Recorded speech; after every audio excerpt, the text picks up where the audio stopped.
News 46 is brought to you by Golden Casino Group, where you'll always find great fun, good food, and fantastic entertainment, all at Gold Town, Lakeside, and the Pahrump Nugget. News is also brought to you by J.K. Nelson Law. Call 727-9900 today for your free consultation. If you need a lawyer, you need Nelson.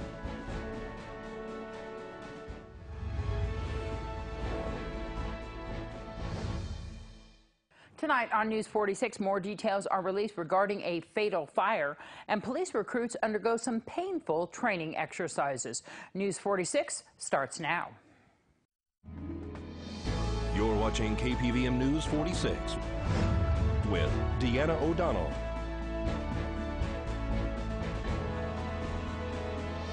News 46, local coverage you can count on. State and local authorities joined forces for a fire investigation. It's Friday, October 12th. I'm Deanna O'Donnell. 82-year-old John Carver is believed to be the person that was located deceased inside his home on Appaloosa Lane.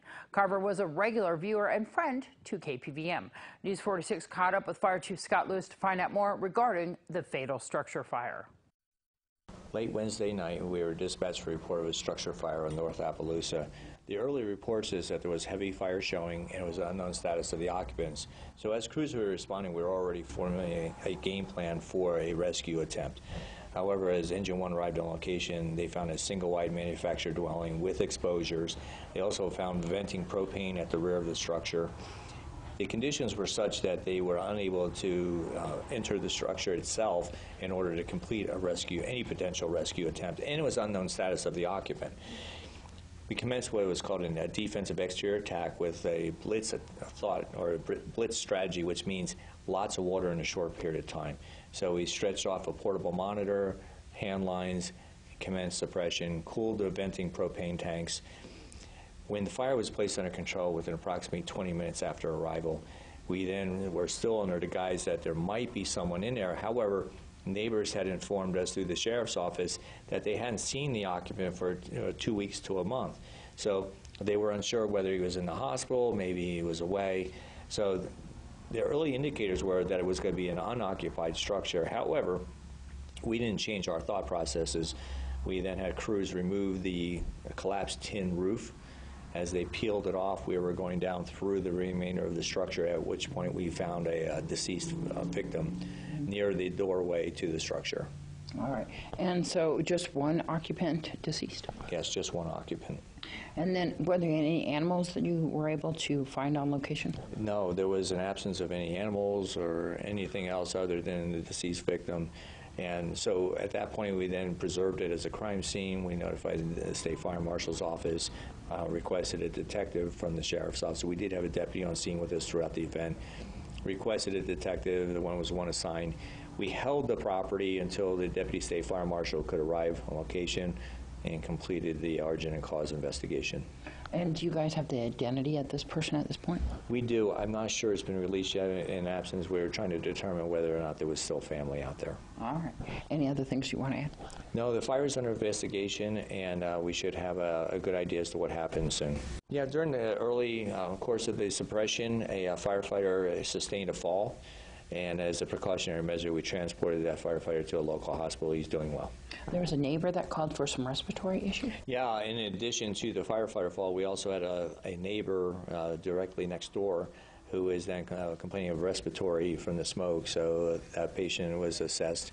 However, decided they may not be transported to a local hospital.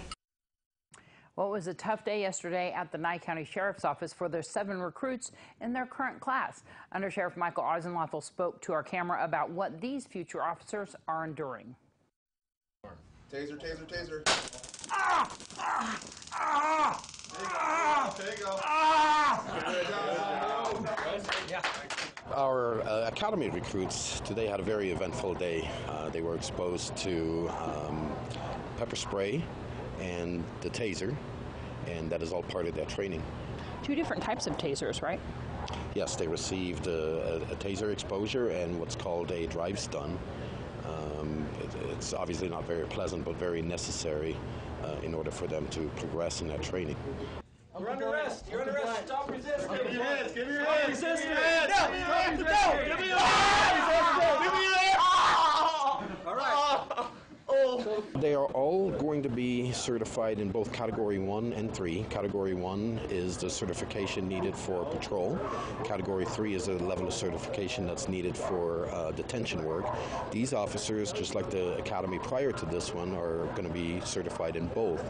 However, these are all slated to work in the patrol level. Jumping jacks. Jumping jacks. Jumping jacks. Adam, Baker, Charles, David, Edward. Why do they go through this type of training?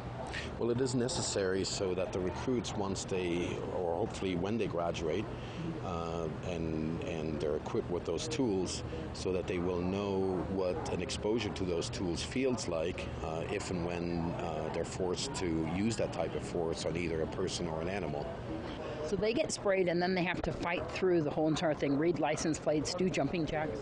Correct, and that is again based on a potential real-life scenario where they may experience an accidental exposure to pepper spray, and if that is the case, an officer still has to be able to fight through it and complete the job and take someone into custody if that is what is necessary.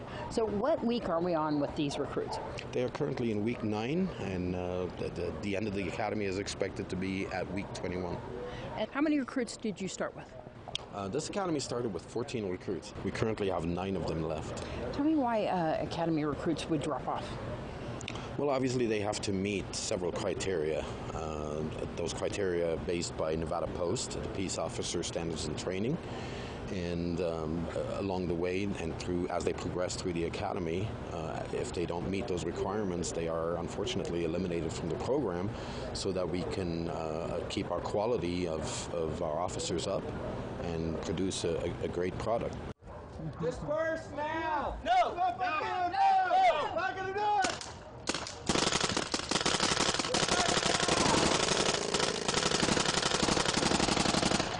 Do we have any more openings? Yes, even after this class graduates, we will still have some openings. Why do you think that we lose officers? What's the main reason why we're at a deficit? It's really not unusual. There's various reasons. Obviously, due to our level of training, the quality of officers that we produce and hire, a lot of our officers occasionally are picked up by other law enforcement agencies around the state and even other states. And very often the reason is low pay. Many other agencies are able to pay their officers more than we are. Other reasons are obviously if there's ethical issues or misconduct, where we end up having to terminate officers.